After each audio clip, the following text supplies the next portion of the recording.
Hello and welcome back. This is video number 4, and we're going to talk about the first email swipe, which is the welcome email or the replay. So after somebody has opted in, they are going to be expecting the webinar replay. So regardless of how you deliver it, the easiest way, in our opinion for now, to deliver it is via autoresponder. So what you're going to do is you're going to set up your autoresponder, which I'll show you later on at the end of this video course, once we go through the email series, how to actually set things up so that when somebody signs up on your autoresponder email list, they will receive the email immediately. So obviously writing the email is not hard at all. So let's just walk through here. So let's go ahead and write out your first welcome email. Let's focus on the emails first. Don't worry about the technology or how to set things up. I'll walk you through step by step. Okay, so this is the email here, and I want to say that I would recommend that you pause this video at any time so that you can simply write down what the email says, and then of course fill in the blanks with the information that relates to your product or service. So up at the top here, we have 3 subject lines. The first one is bracket sign, replay, bracket, space, how to achieve this end desire. So obviously you're going to fill this in with the end desire that the prospect wants to have in relation to your product or service. Now, another thing you can do is replay, space, and then of course the headline from the actual webinar earlier. So when they see this, you want to make sure that your lead capture page has the same headline, the email they receive has the same headline, and when they click on it, the webinar itself has the same headline.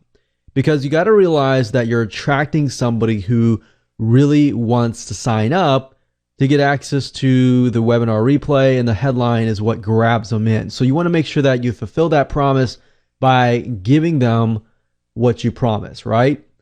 So that's one thing, but another thing is to keep in mind that you want to make sure that the headline is as short as possible, because when they open it up, regardless of what device, it can be iPhones, it can be iPads, it can be Android devices, and it could be a desktop. So depending on what they open it with, you generally speaking want to keep the headline or the subject line short, because sometimes it'll cut it off. So if you get the right words within a short amount of spacing, you'll be able to actually get their attention, right? So this email is actually very, very short. It just says, hey, first name. So obviously you're going to say, hey, and then if you're collecting the first name, I would put the placeholder here. Now keep in mind that depending on your autoresponder service, if you're using GetResponse or Aweber, it doesn't matter. You just need to put the placeholder right here. So the placeholder obviously will be different depending on the autoresponder service that you choose to use. So we say, hey, first name. If you missed it, here's the replay for a limited amount of time. So we like to put this in here because this says, so you obviously missed the webinar, all right? But here's the replay for a limited amount of time. Now, the reason why we say that is we're building up some scarcity here. So we didn't tell them exactly how much time is left, but we're telling them it's a limited amount of time. And you can tell them later on, when that time closes. And then of course you put your replay link here, which is going to be your webinar page link. And then of course you'll say you'll discover how to achieve this end desire, benefit 1, benefit 2, benefit 3. So if you think about the first email being kind of a table of contents and not just introducing it, but welcoming and allowing them to see maybe the other benefits. So that would pique their interest. Let's say you got 3 benefit desires here.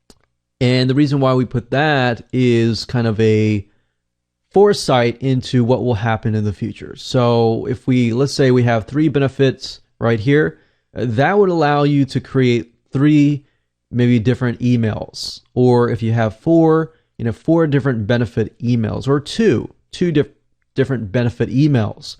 So I would put that here, two benefits or two benefit angles here.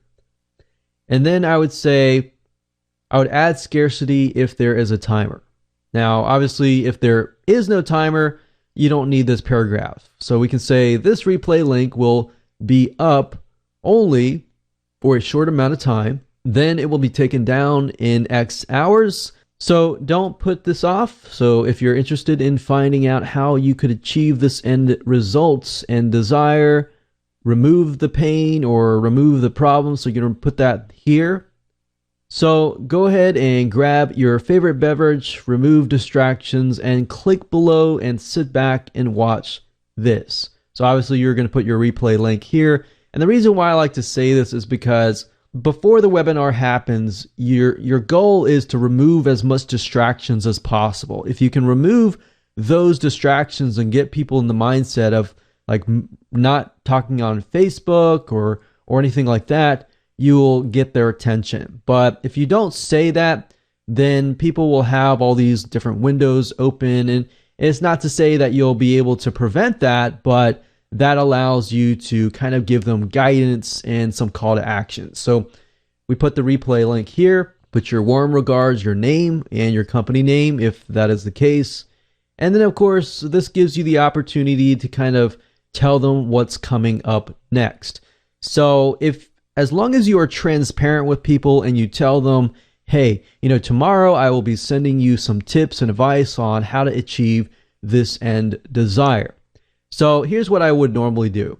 If we scroll back up to the top, we have three benefit angles, right?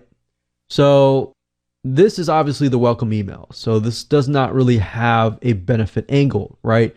So in this case, I would put benefit 1 right here. And then when I send out the email, the benefit 1 email, maybe tomorrow, maybe the next day after that, in that email, I'll then include a PS at the bottom for this. And in that email, I'll include a PS with a sneak peek preview of the benefit angle number 3. So if that makes sense. So really, really basic here. The whole goal is just to welcome them, give them access to what you have promised, add a little scarcity in there, add some sneak peeks, add some timers, get them to remove the distractions, and that's it.